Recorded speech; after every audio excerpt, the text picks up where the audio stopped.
Hello, everyone. Welcome to this webinar on Bain Company and DSG Consumer Partners' latest report, The Game Changers, a study of the Indian insurgent consumer brands and their playbooks. I'm Navit Shah, partner at Bain and a member of our consumer products and retail practices. Today's session will be facilitated by me, along with Hariharan Prem Kumar, Managing Director at DSG Consumer Partners. He heads the firm's operations in India and has led several investments in flagship consumer brands. Let me start by painting some context for this report. We've all seen the headlines this year of India being the most populated nation in the world. I'm not sure if the title in itself means much, except that in just the past 4 years, 157 million upper middle and high income consumers have been added to our population. We expect another 400 million to join those ranks in the next 8 years. With such a rapidly growing consumer base, the demands of the market are changing. Today's consumers and those of the future want more, want better, and faster options to cater to their evolving needs. In response to these demands, many of you are leading or investing or working in a new breed of consumer brands, which we call insurgent brands. These brands are capturing the hearts of underserved customers across the country and their clear sense of mission and purpose. They operate with a sense of insurgency. They are well on their way to capturing an outsized share of the market. This report delves into 3 aspects. 1, the point of departure, the thriving and blooming consumer brand landscape in India today,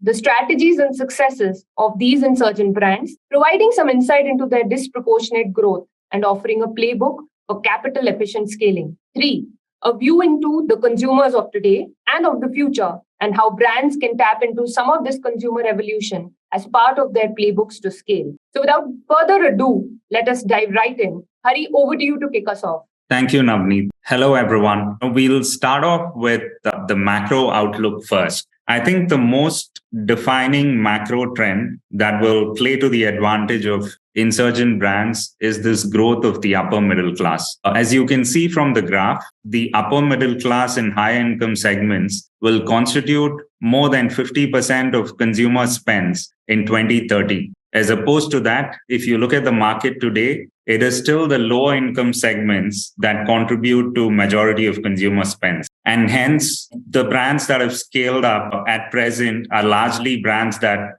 cater to the mass segments or lower income groups. However, this would change dramatically in 2030. Now we'll delve into the key themes that will drive consumption. There are 3 main themes that will drive consumption from today till 2030. The first one is the unorganized to organized theme. The second is premiumization. And the third is consumers adding new categories to their wallet. And as you can see from the slide, the most interesting thing is the preference of the upper middle and high income segments to spend on categories that will ride on the premiumization and new categories themes. And this is something that we see often as consumer investors as well. Typically, there are 2 approaches that insurgent brands take when they launch a new product. The first is offering a product that is better than alternatives that are available in the market, which plays in the premiumization theme. It could be a brand like Viva that offered sauces, with lesser sugar, or Go Desi, which offered Indian confectionery with jaggery instead of sugar, etc. And similarly, the other approach that insurgent brands take is solving an unsolved customer pain point. This could be a brand like Sula that created the wine category back in the day, or a brand like Epigamia that created the Greek yogurt category. So these themes, along with the growth of the upper income segment, plays to the advantage of insurgent brands. And it's a great time to be building an insurgent brand. So this is a very interesting slide. The last 2 slides may have made it look like that, the fact that insurgent brands are a phenomenon waiting to happen or about to happen. But the fact is they're already growing and taking share away from incumbents. And no category is immune. As you can see, we studied 6 categories closely: food and beverage, apparel and lifestyle, jewelry, beauty and personal care, home and kitchen, and electronics. Barring none, in every category, the insurgents have grown at a much faster pace than incumbents. And the differential growth rate of insurgents versus incumbents is anywhere from 2x to all the way up to 10x. So, in all, it's a great time to be building insurgent brands. This trend is only expected to accelerate in the coming decades. And it's a fantastic time to be a consumer founder or a consumer investor. The next few decades will only see a lot more of these insurgent brands grow and thrive. So we'll now delve into the more financial aspects of what has worked for the successful insurgent brands. Before we get into the takeaways from the report, would like to take you through the approach that we took in our study. So we studied 147 insurgent brands that were founded between 2007 and 2022. And the idea was to understand their journey as they scaled up over the years, and then distill the common lessons and trends that one could learn as younger founders, new insurgent brands set out to build new businesses. And there were 4 key takeaways that we had from the financial metrics. But before I get to the 4 key takeaways, there's an important caveat for everyone. As there's no one way to build a successful business. The most important thing is trusting your own conviction and playing to your strengths. So please take all of these inputs as directional and as just inputs to bake into your thought process as you go about important decisions as you build out your businesses. With that, the first key takeaway, which also is a very popular line at DSG, which is that brands take time to build. It's a line that comes up in almost every first meeting that we have with founders. Would urge you to pay attention to the gray chart on the left. On an average, it takes 6 years for an insurgent brand to scale up to 75 crores in top line. That is a fair bit of time. And if I compare that to the typical pitch decks that we receive, where they often target the 75 crore mark anywhere in the second or third year, it's just important for founders to realize that the initial phase in a consumer brand scale up takes time and it takes patience. But the interesting part is once you get to the 75 crore mark, the journey from 75 crores to 200 crores is a lot faster. On an average, the time taken to get to 200 crores is 8 years. So, net, the first initial 6 years is going to be more calibrated growth. And it's important to focus more on the foundational aspects of business building. And once the foundations are set, the faster growth comes soon after. So that's the main lesson from this slide. The fact that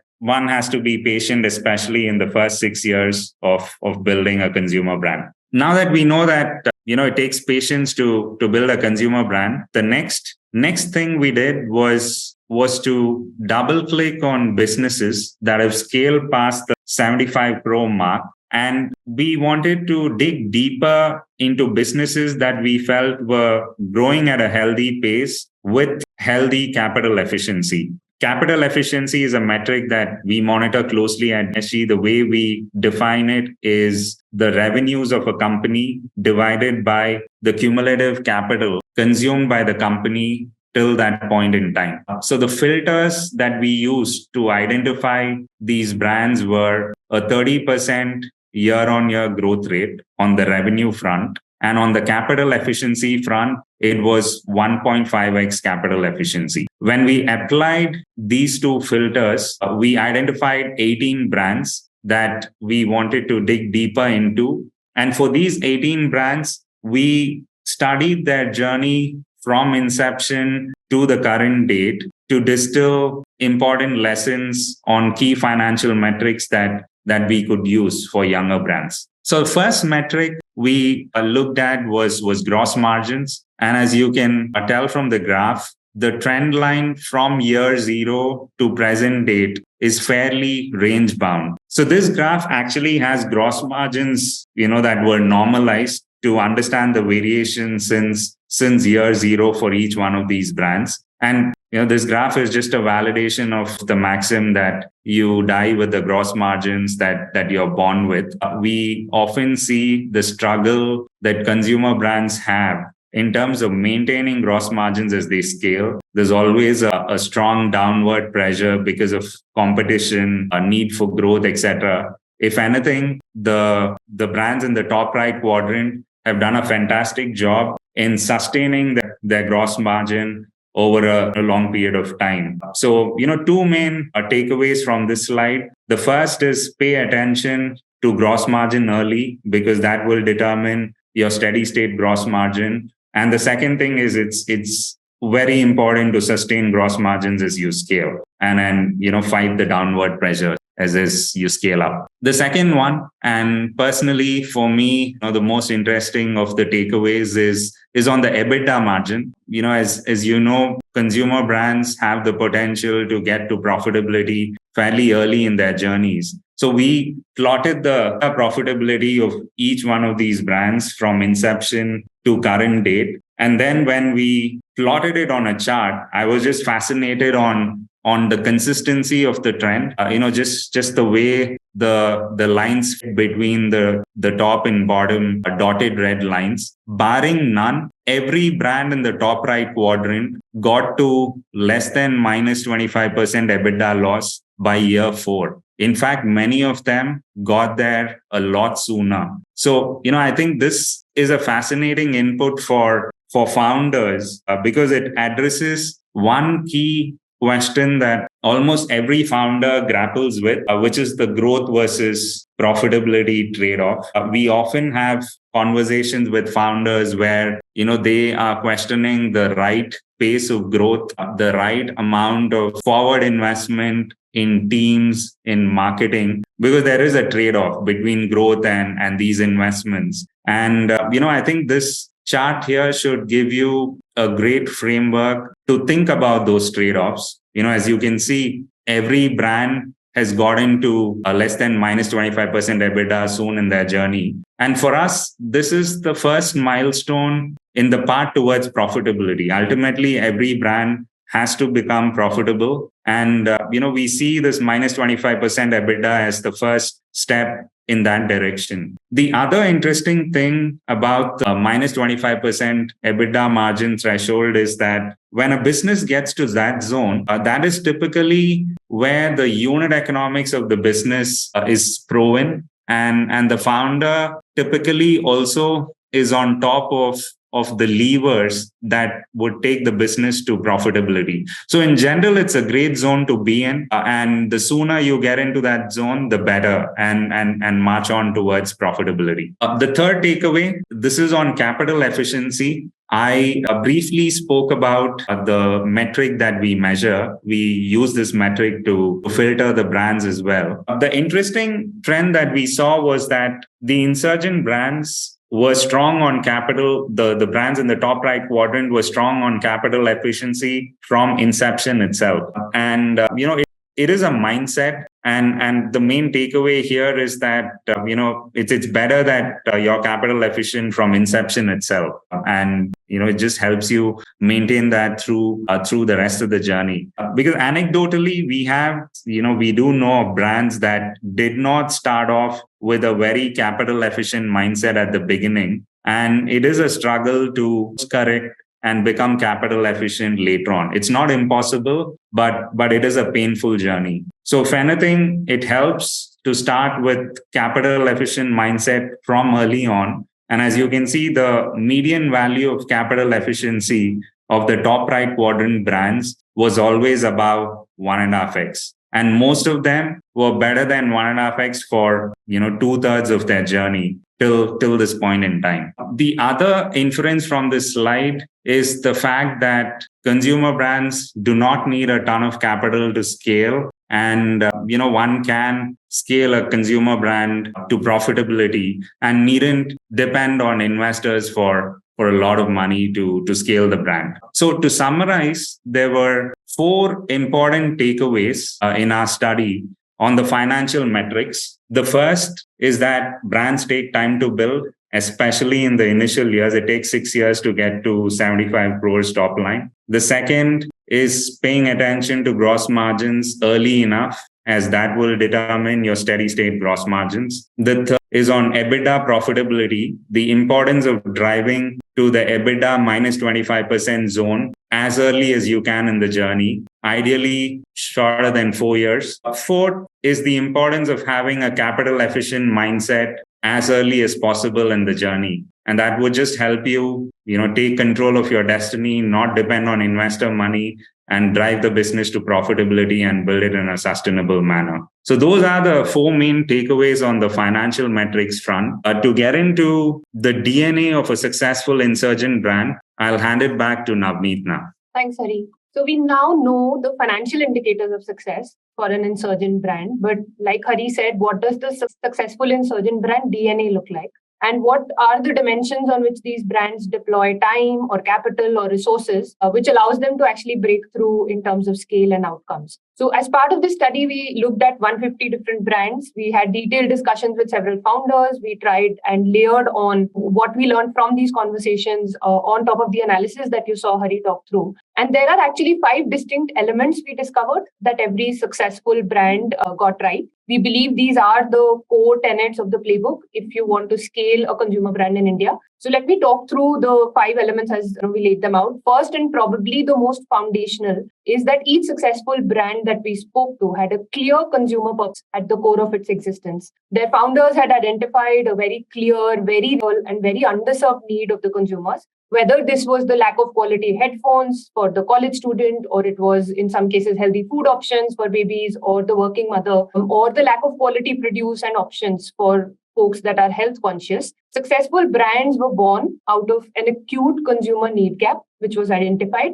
and often personally experienced by the founder. So in many cases, that founder story formed very much the core purpose of the brand, and which led to then of an authentic purpose-driven brand. And it had a very clear proposition linked to that founder story as they started out. Now, this consumer core is often necessary, but it's not the sufficient condition for success. So the second most critical element that we looked at was offer innovation, but not just on product, but on price as well. Successful insurgent brands were marked by relentless experimentation. So they had short product innovation cycles. There were very clear learning feedback loops, tailored local propositions, and also they were trying to target consumers at new price points, which allowed them to then differentiate themselves from the noise and clutter that existed already. And this became then the core of what consumers started to experience as value from the brand. The third element that they cracked is brand memorability.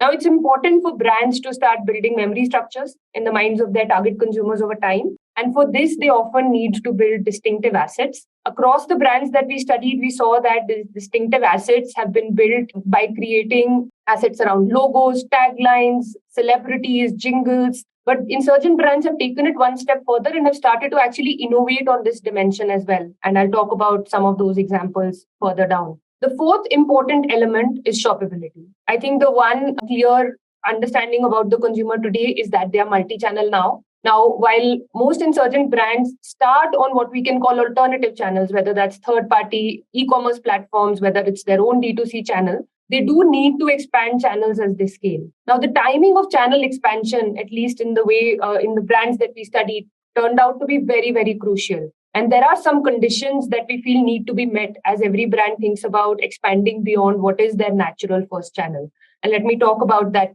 later today as well. The last but very important aspect as well is business model innovation. So brands do need to reduce supply chain inefficiencies. That is another area where they need to innovate regularly.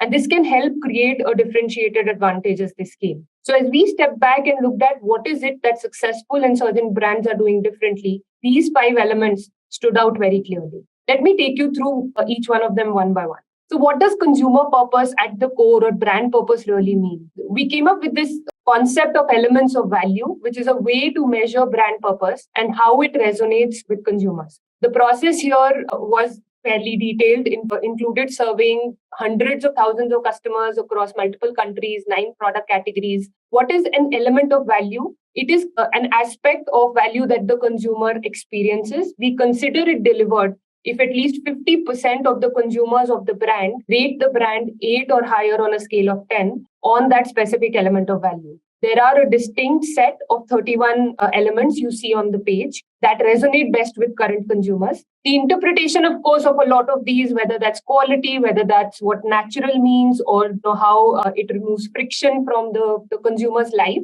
can have interpretations that vary by category. But what we have definitely discovered is that delivering more elements of value drives better outcomes. Better outcomes in terms of the revenue growth that the brand experiences, in terms of the household penetration that it is able to achieve, and it also translates into higher rates. So as we try to make the consumer purpose or the brand purpose more tangible, we realized that we could break it down into these value elements that a brand can deliver.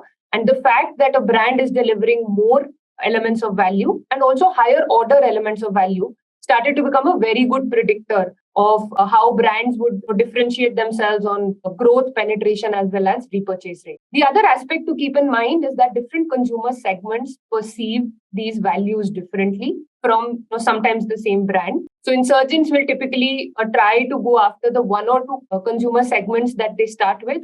Incumbents in general, over time, as they scale, are starting to cater to a much larger set of consumers. So as we think about what the path ahead could be, not just for insurgent brands, but also incumbents that are trying to now tap into the opportunity that we see, insurgents can actually grow by delivering more to more consumer segments, whereas incumbents need to sharpen their messaging when it comes to which growth segments they want to differentiate in. The other aspect of this that was interesting was there are one or two elements of value in each category that are considered table stakes. If you think about food, quality would be a table stakes element of value. And in many ways, as insurgent brands think about scaling, I think the idea is to get the table stake elements of value right, so threshold on those, and out deliver on the non-table stake elements of value that matter to the consumers that you are serving. And net, I think delivering on higher order elements of value, so moving up the pyramid, as well as making sure that over time there are more elements on this pyramid that brands start to deliver to their consumers, could be a great way to think about scaling. As we delved into, is this difference really apparent between incumbents and insurgents? What was very interesting is that insurgent brands, they do outperform in terms of both the number of elements of values delivered. So they do touch upon many different aspects into the segment that they are catering to. And they are also able to do more on the higher levels of the pyramid. And this then gives us confidence that using this as a leading indicator of how brands will scale could be an interesting way to look at consumer purpose. The second aspect I spoke about was relentless experimentation. It is indeed the hallmark of all the insurgent brands that we studied. There are three things that they actually get right, and they often get it better than incumbents. I think one is short product innovation cycles, quick learning phases, testing for initial traction, making sure that you have a very clear measurement, a system in place that helps you very quickly decide whether something is working or not. The second aspect is, of course, given the customer intimacy and the very real need that they start with, being very, very fixated on consumer feedback, whether that's through large scale sampling or other innovative ways in which they can try and develop new and innovative solutions fairly quickly. And the third aspect, but also very, very critical, is having the ability to quickly pull back what doesn't work. And I think being able to leverage these short cycles to take a call and the clear measurement systems to help establish products that might not be fitting well with the consumers and actually not spending more resources or time on those is also a critical enabler of this. I think hence the one aspect that successful brands need to get right is to get a quick and reliable product innovation cycle going, and also account for new price points and white spaces that they see in the market as they do this. The third aspect I wanted to talk about was brand memorability. This is indeed, like I said, about building memory structures, about creating distinctive brand assets. I think what we have observed over time is that insurgent brands, in order to break the clutter, have started to experiment with new ways in which they can start to build these assets, whether that's edgy or provocative communication, so it stands out on social media and other digital channels and talks directly to their consumers, whether it's thinking about large-scale sampling as a means of driving trial and having new consumers come on board, or thirdly, actually leveraging the deep consumer love that you experience as you start out and to create a very targeted proposition, and making sure that you make your existing loyal customers the voices of the brand and leveraging the power of community to actually unlock that brand memorability for a larger set of consumers. So we are starting to see a lot of new innovative ways in which brands are going after the memorability game. The fourth aspect that I want to talk about is shoppability. And like I said, I think there are some conditions we observe that need to be met as we think about when insurgent brands should think about moving beyond their natural or their first channel. The four conditions are established velocity in your natural first channel. So are retailers seeing high sell-throughs because of higher acceptance by consumers? Do you see a diminishing ROI on the natural channel, or there is some indicators of saturation that is starting to play out? The second is having clarity on your SKUs. You will need predictable velocity drivers when launching new channels. The third aspect is latent brand in other channels. So even before you start to look at alternative channels, is there already some demand that has started to come through either from consumers or retailers that gives you confidence that the brand is ready for expansion into a new channel? And the last is operational efficiency. I think before channel expansion will inevitably lead to more complexity in distribution. So making sure that your ecosystem that is able to seamlessly solve for logistics, for other operational challenges that might come up is all in place. I think, and making sure that customer service or the experience with the consumer does not get impacted is an important consideration as well. As we looked at historically all the successful brands and how they have done this journey, what you see on the right is essentially the number of conditions that were met as they made this transition from their natural channel into additional channels in the mix. The last aspect I want to quickly touch upon is the business model innovation. So successful brands that we studied not only innovated on the front end, so they were not solving for just the new consumer propositions or price points or other aspects of the product, but they were also innovating on the back end. Supply chain complexity tends to increase with scale. Businesses do, think about integrated supply chains. They do have a distinctive advantage if they are able to pull that off. But I think the timing of some of these decisions is also important. At the start, if there is a clear technological differentiation that gives you a clear competitive advantage, then investing in manufacturing early on makes a lot of sense.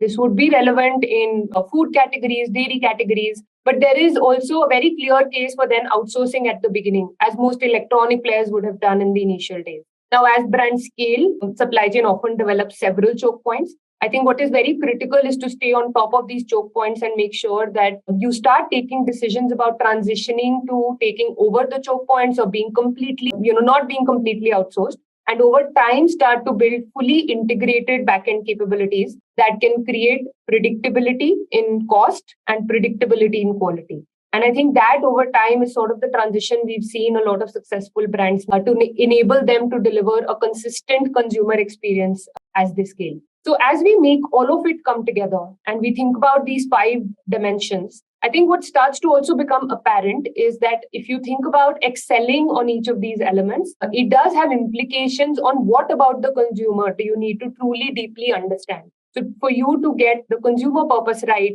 it is important to patiently focus on higher order elements of value, create new habits in new categories, and think about building brands that resonate with consumers. Offer innovation would imply, focusing on new consumer trends and new archetypes and making sure that there is understanding of which behaviors preferences will lead to opening up of new profit pools and not compete directly with scale incumbents. So every insurgent brand can find the space to get that product consumer fit and be able to scale meaningfully. Broadening relevance to new consumers and making sure that you are able to figure out where consumers are discovering brands and products and making sure you are available and communicating to those customers at those channels. On shoppability, of course, thinking through how consumers engage with different sales channels and hence what are the levers that you can use to start building trust with these consumers. And lastly, on business model innovation, like Hari said, you do die with the GM percentage you are born with. So making sure that you keep a very clear eye on that from day one and making sure that you're innovating and solving for the right business model at the scale at which your brand is. So hence, as brands think about building superior capabilities across these dimensions, a lot of the answers will lie in how and where consumers of today are and where the consumers of the future will be. So let me actually delve a little deeper into understanding that consumer of the future. If you think about the 5 dimensions we spoke about, so what are the clear actions then founders and investors and people working in these organizations can take? I think the first is deeply understand the emerging consumer archetypes in their entirety and understand what their needs, motivations, preferences are. And in some senses, try to marry that to what elements of value would you as a brand want to deliver. The second is changing consumer behaviors will lead to some big shifts, and making sure that we are able to tap into those shifts and build that into the consumer journeys that we design to actually then drive velocity and conversion for the brand is also extremely critical. And finally, we do believe that the flywheel of consumer love will actually get activated if we deepen trust with consumers. So it's very, very critical to continuously iterate on the proposition, expand the elements of value you want to deliver, and also do this for an ever increasing base of consumer archetypes. And building that trust is going to be very dependent on understanding what drives these archetypes and making sure that you are then leveraging, the right levers to actually connect with these consumers and build some degree of brand loyalty and trust. The first element I want to touch upon as we think about what is the task at hand for insurgent brands is when we speak to consumers, they very clearly appreciate the innovation that insurgent brands bring. So that last bar you see at the bottom, insert definitely, score well above incumbents on being more innovative. But what is actually lacking, that first bar you see on the top, is actually consumers tend to still find incumbents more trustworthy. This is probably driven by them having been around for longer, for decades, and having greater advertising muscle, a more brand building experience, and just sheer time on their side to have built a relevant, credible, trustworthy brand in the eyes of the consumer. And so in some senses, as you think about the one big aspect of the job that insurgent brands need to get right, it is how do you build more trust with the consumers that you want to cater to. And as we think about that, I think there's also different archetypes in the market today. We spoke to 1,000 plus customers, spent a lot of time going into the details of what their hopes, dreams, aspirations are, what their preferences and behaviors are. And we arrived at 5 archetypes, 2 of which are material relevant consumers of today, and 3 of which are potentially consumers that will become important in the next 5 to 7 years. The first archetype I want to talk about is the social climber. I think many of you will relate to this archetype. These are sort of affluent millennials. A large proportion of them are professionals. I think what defines their life is solving for a better tomorrow.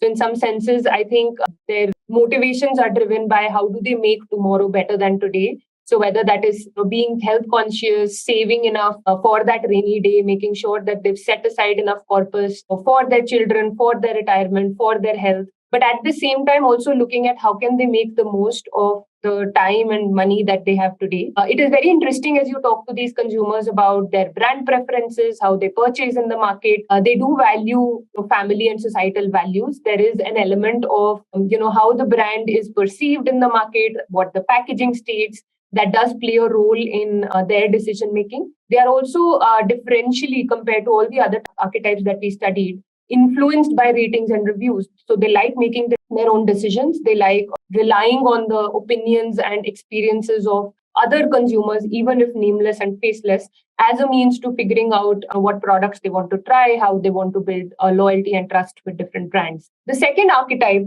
which was an interesting contradiction to the first one, is the affiliator. These are folks that are predominantly, again, is not a one-to-one mapping with demographics, but predominantly Gen Z, the less affluent. They are very driven by wanting to belong. So they definitely are more influenced by the group they hang out with than by their parents or society. And their choices and their behavior is definitely very influenced by what the group around them thinks is good, bad, or ugly. I think in that sense, they also look to, find that sense of belongingness in the way they purchase products, the categories that they engage with. And hence, I think their behaviors and the way they engage with brands also starts to differ. They are much quicker to adopt trends in the market. They do want to make sure that they don't get left behind as far as whatever is cool in the group or whatever is the most relevant. And they are less worried about, they do save, but they are less worried about creating a large corpus for tomorrow.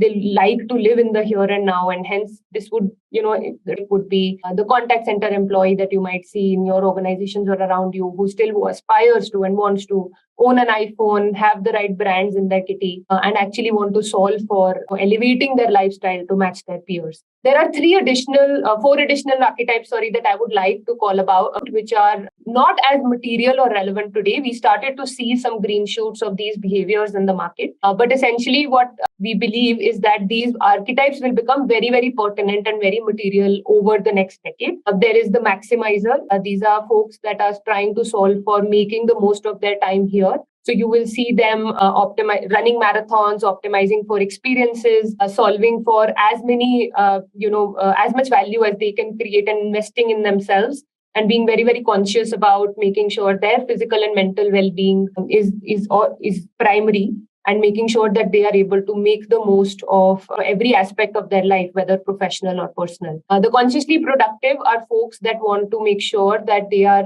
expanding the horizons of their experiences, making sure that they are solving for staying productive, they give back to the community, they are influenced very strongly by that as well. And hence we've started to see some elements of sustainability and environmental awareness that's starting to come through on this archetype. The global citizens are well-traveled, well-experienced citizens of the world. Their worldview is not limited to the place they stay in. It's actually informed by what's going on in the world. Their trends, brand preferences, ways of purchasing are very, very influenced by the many different trends happening across the world, and hence are slightly ahead on the curve in terms of what recent trends are. The last one is the rebel. This is the archetype powering, I would say, the growth of, in some senses, the expressive wear category. They want to wear their opinions on a sleeve. They are very, very, independent in how they think, and very individualistic, and are almost using every opportunity of what they purchase and how they live to prove and show to the world who they are and what they want to solve for. I won't spend a lot more time here. Hopefully, you'll see a lot more detail around the behaviors and preferences of these archetypes in the report as you read it. But we believe that these archetypes are what will start to define the consumer behaviors of tomorrow.